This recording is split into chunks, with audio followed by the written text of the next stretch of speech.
qualifié d'incident.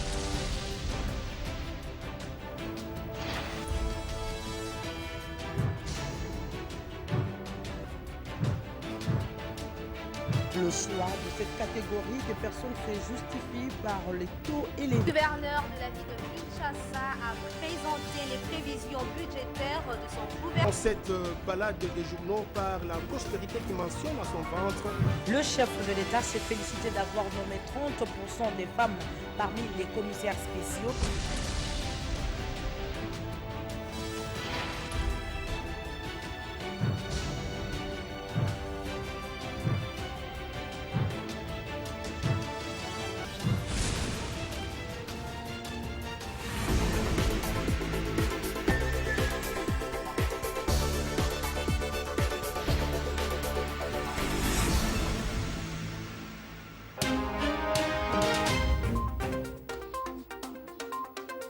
La journée mondiale de la liberté de la presse a vécu à Kinshasa. Les journalistes et toutes les organisations des médias ont appelé les gouvernants à respecter la liberté de la presse et à élaborer une loi sur la dépénalisation de la presse.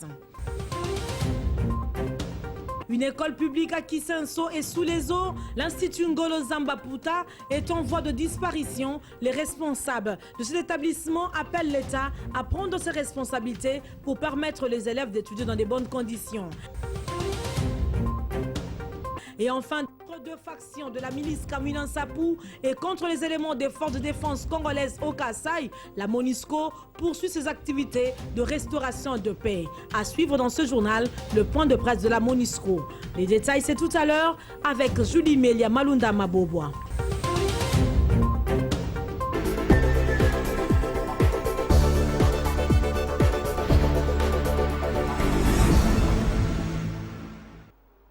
Merci de choisir la télévision africaine pour vous informer. Madame, Messieurs, bienvenue.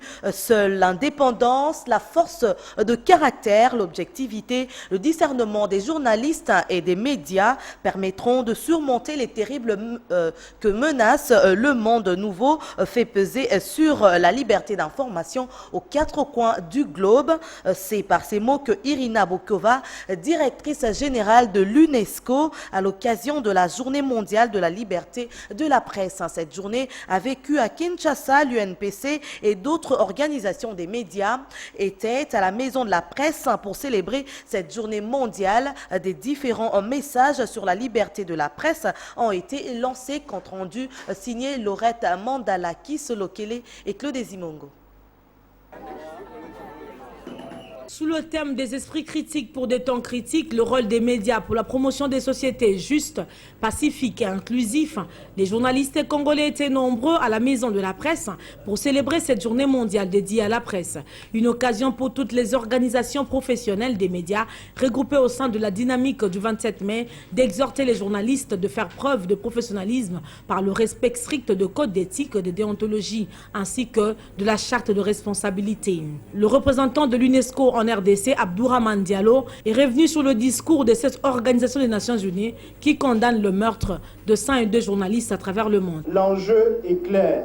Nous avons besoin d'un journalisme original, critique et bien documenté qui s'appuie sur des règles de déontologie professionnelle exigeantes et sur une éducation aux médias de qualité alliée à un public correctement initié aux médias et à l'information.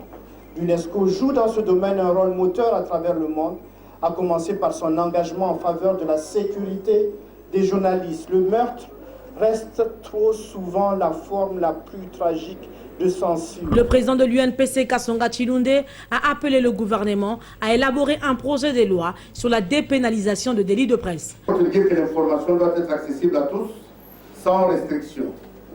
La liberté d'information qui permet le renforcement du pouvoir des citoyens est un pilier de la démocratie participative.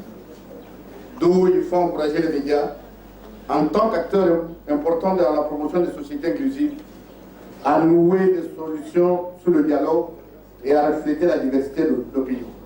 Malgré les alertes et dénonciations et protestations, Journalistes en danger, GED, n'a constaté aucun signe ni volonté politique tendant à renforcer la liberté de la presse et la sécurité des journalistes. En 2016 s'est clôturé avec 87 cas des attaques de violation de la liberté de la presse. Et 2017, déjà en ce début, 69 cas d'atteinte à la liberté ont été enregistrés.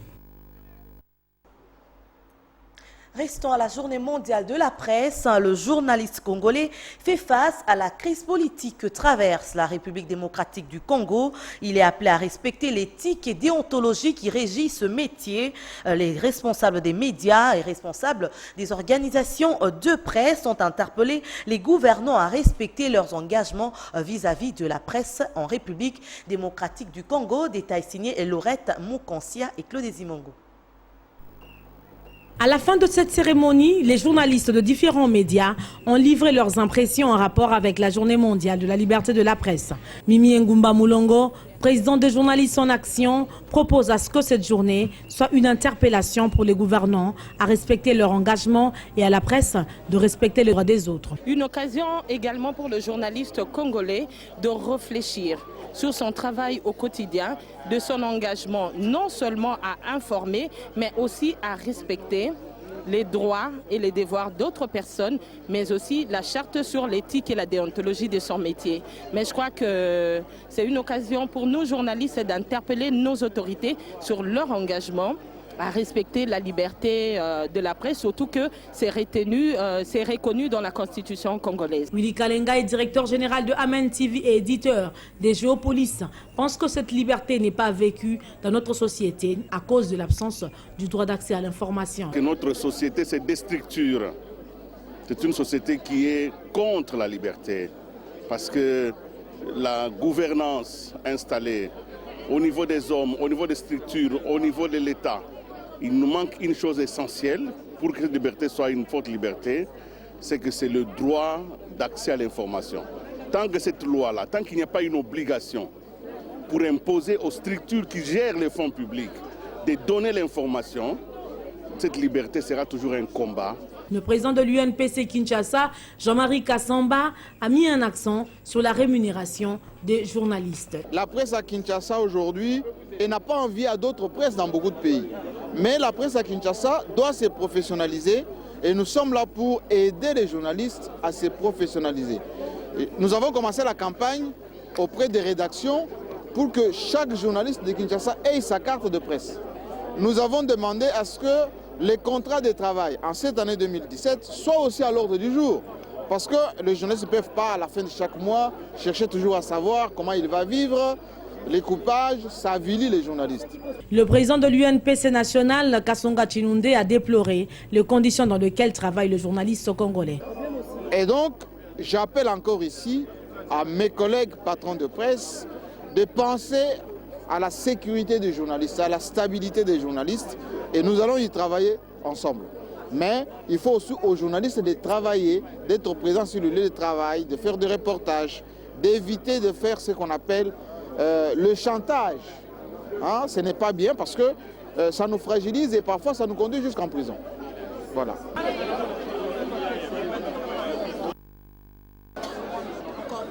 Mais n'est pas reluisante dans ce pays. Laurette Mandala, Africa Télévision, a demandé à ce que cette liberté soit vécue en RDC et ne soit pas seulement un slogan. La journée internationale de la presse ne doit pas être une journée comme toutes les autres. La liberté de la presse ne doit pas non plus être un slogan. Cela doit être une réalité. Nous, en tant que journalistes, nous voulons réellement vivre la liberté de la presse. Nous voulons, lorsque nous faisons notre travail, que nous jouissons de cette liberté, qu'on ne soit pas empiété, que l'on ne nous interpelle pas par un camp pour avoir traité l'information de l'autre camp. Vous devenez un aigri. Tout ce que nous voulons, que cette liberté soit réelle. Nous traversons une période politique très compliquée et la presse a besoin de jouir de sa liberté. Pas pour accompagner un camp, mais pour accompagner la population congolaise. La crise politique au travers de la RDC doit interpeller les médias congolais à faire un journalisme d'investigation qui révèle la corruption et d'autres faits répréhensibles. Et au quartier général de la mission onusienne, l'on a parlé de la situation sécuritaire au Kasaï qui reste inquiétante. Les combats ont été enregistrés entre les factions Kamwina Sapu et les éléments FARDC. Plusieurs biens des civils ont été détruits. La MONUSCO poursuit ses activités de restauration de l'autorité de l'État. Charles Bombara est directeur de l'information publique de la MONUSCO. Les miliciens Kamwina Sapu, mais également entre des membres des communautés Pendé et Loa ont été rapportés dans les localités de Maï Mounene, Ndesheka et Bakwatunda. Un religieux protestant a également été tué, des biens détruits et une paroisse de la mission catholique de Dimkika, située à 20 km au nord-ouest de Demba, incendiée au cours d'attaques initiées par des miliciens Kamwina Sapu. La MONUSCO poursuit donc à travers son leadership et sa force des activités visant à mettre un terme à l'activiste de la milice Kamwina Sapu, la restauration de l'autorité de l'État et la protection des populations civiles dans les provinces touchées. C'est dans ce contexte que le 25 avril 2017, une délégation onusienne en provenance du quartier général à New York, en compagnie de représentant spécial du secrétaire général des Nations Unies, M. David Chrisley, a effectué une visite de travail à Kananga. Au cours de celle-ci, des interactions avec les autorités provinciales sur la situation sécuritaire et le processus électoral dans la région du Grand Kasaï ont été initiés. La délégation a également effectué une visite opérationnelle après des unités de la force de la MONUSCO déployées dans la zone. En politique, Jean-Marc Akabound, secrétaire général de l'UDPS, a appelé les combattants et le peuple congolais à la mobilisation pour accueillir la dépouille mortelle du sphinx de Limete. Il a appelé le patron de la capitale, André Kimbutayongo, à assurer la sécurité des obsèques d'Étienne Tshisekedi et qui arrivera le 12 mai prochain. Vanessa Ntenga, Justine Bilatilou et Riva Ilanga pour le compte rendu.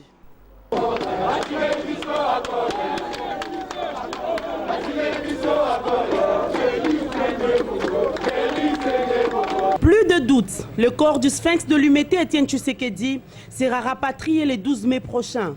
Au niveau du parti L'Union pour la démocratie et le progrès social, ainsi que de la famille biologique, la position est celle-là. Elle a été confirmée hier par Jean-Marc Akabound, secrétaire général de cette formation politique. Nous sommes rassurants. Et nous pensons que le 12, la dépouille mortelle du président Tshisekedi atterrira à Kinshasa.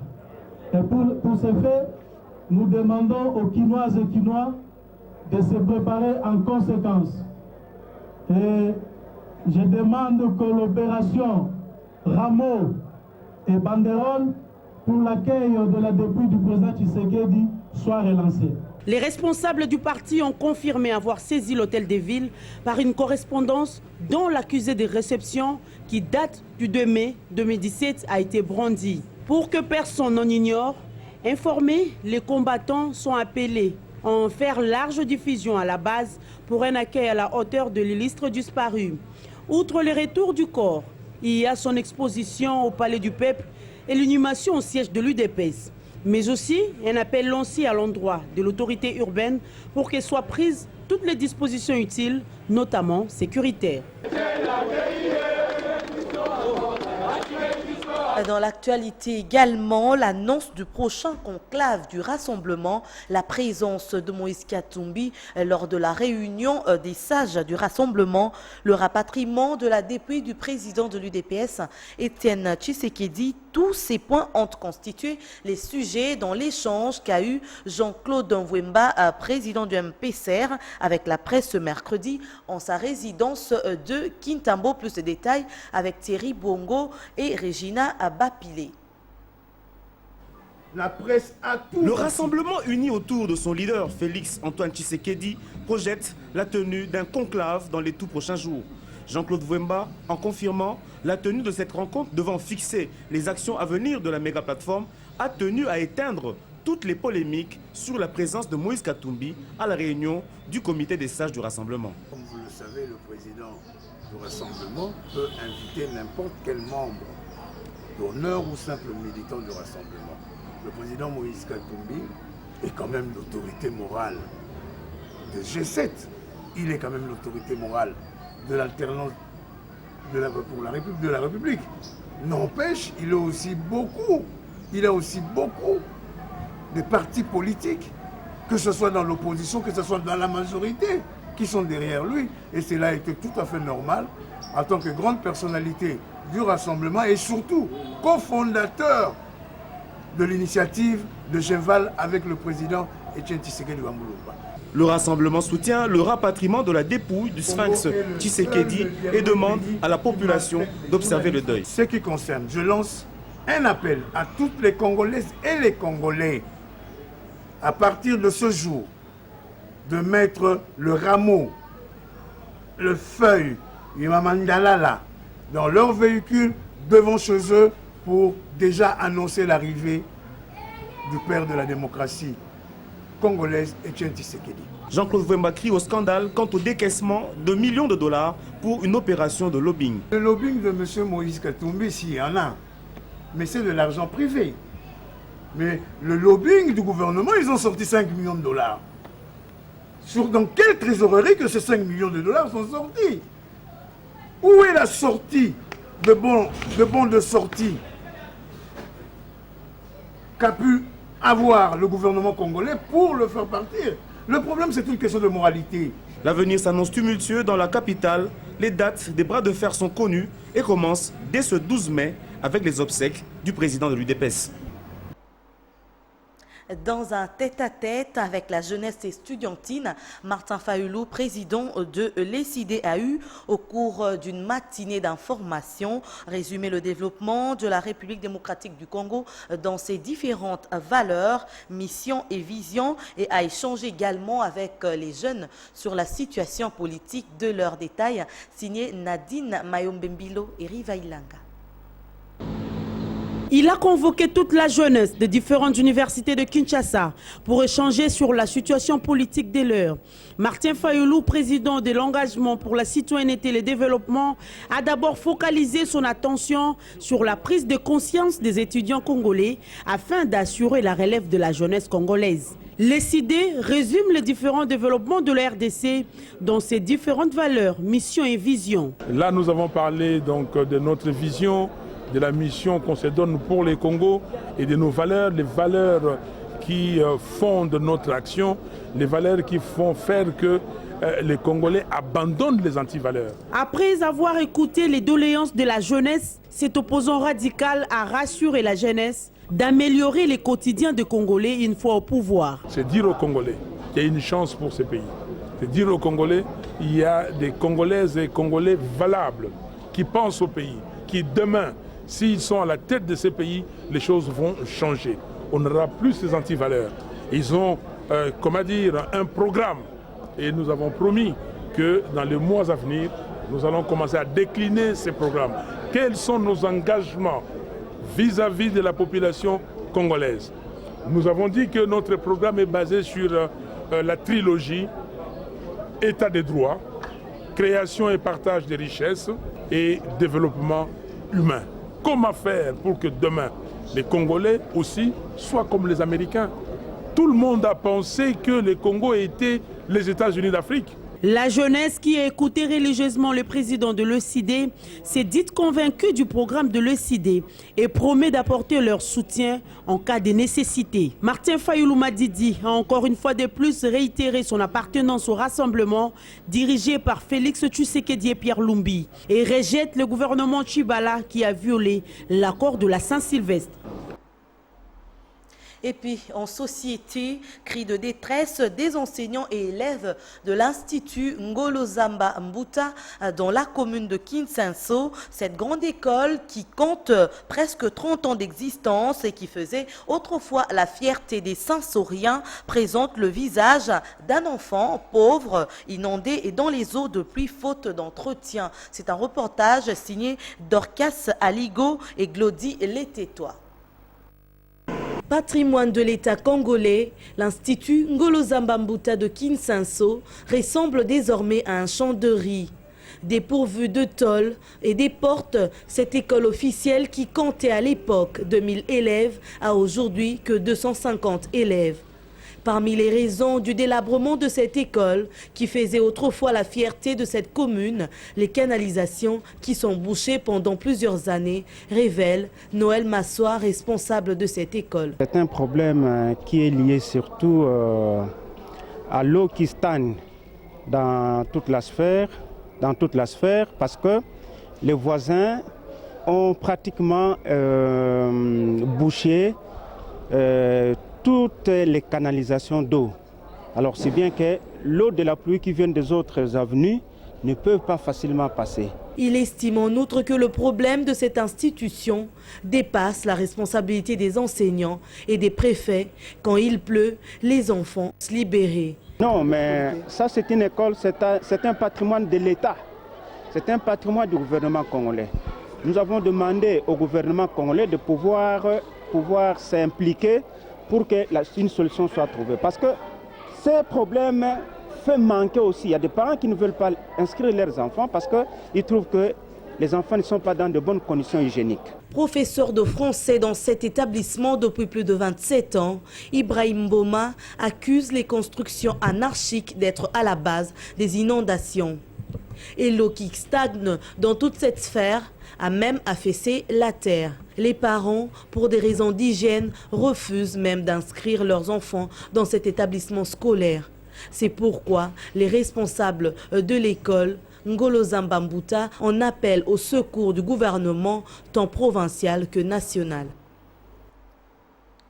Et toujours en société, les avenues Université Kimwenza sont devenues impraticables dans la commune de Kalamou. Les nids de poules et autres lacs artificiels obligent les usagers de ces artères à pratiquer les demi-terrains. La population en appelle au gouvernement afin de réhabiliter ces routes principales. Un reportage signé Inès Kayakumba. La plupart des routes se trouvent dans un état de délabrement très avancé à Kinshasa. Cette capitale de la République, autrefois appelée Kinabel, présente aujourd'hui le visage d'un parent pauvre. Ici sur l'avenue Kimwenza, cette artère remplie de nids de poules et de pattes d'éléphants ne rend pas facile la circulation des véhicules et des paisibles citoyens. Même constat est fait sur l'avenue de l'université dans son tronçon compris entre l'arrêt Petit Pont et rond-point Gaba. À ces jours, partir à l'université de Kinshasa ou aux cliniques universitaires constitue un véritable casse-tête. Les habitants regrettent les choix opérés sur les députés élus de Moamba qui ne plaident pas pour leurs électeurs. Ce tronçon, il n'y a pas de terrassé. Alors comme il n'y a pas de terrassé, même si on a un ménage, on ne va pas trouver la solution définitive. Il faudra qu'on songe à mettre des terrassés de part et d'autre. Okay? En plus de cela, qu'on fasse tel qu'on a fait au niveau de Lafayette. Et nous voulons aussi que le député soit interpellé. Les gens de Moamba qui ont été votés, ils ne font rien, ils ne plaident pas pour la population. Ils dénoncent aussi l'absence du gouverneur de la ville qui serait, selon eux, ni audible ni visible. L'État ne remplit pas ses missions. Malgré les taxes que nous payons, cet argent prend une destination inconnue. Les taxes et les impôts sont dans les poches de certains responsables qui rendent un mauvais service au chef de l'État. Après avoir constaté le non-respect des rendez-vous suite aux embouteillages ainsi que la démission tacite du gouvernement provincial, ses habitants ne jurent que par l'arrivée des élections prochaines pour sanctionner certains de leurs députés. Et puis un communiqué nécrologique avant de clore ce journal. Les cliniques de Dieu Ministries, Clidim en sigle, informent aux amis et connaissances la mort de Papa Justin Londo, serviteur de Dieu et cadre à l'office de voies et drainage, décédé le samedi 22 avril de suite d'une maladie. Le programme des obsèques se présente de la manière suivante. Ce jeudi 4 mai 2017, levée du corps de la morgue de l'hôpital Saint-Joseph et exposition au cercle Onatra à Kaouka dans la commune de Kalamou. L'enterrement interviendra le vendredi 5 mai 2017 au cimetière de Kinkole. Ce communiqué tient lieu de faire part. Voilà, madame, messieurs, c'est par ici que nous allons boucler cette édition d'information coordonnée et supervisée par Jacques-Hilaire Mbaye Wakachala Rivailanga était derrière les caméras. Suivez en complément d'information la revue de presse présentée par Laurette Mandala Kisolokele et Harry Jackie Bwana. Au revoir.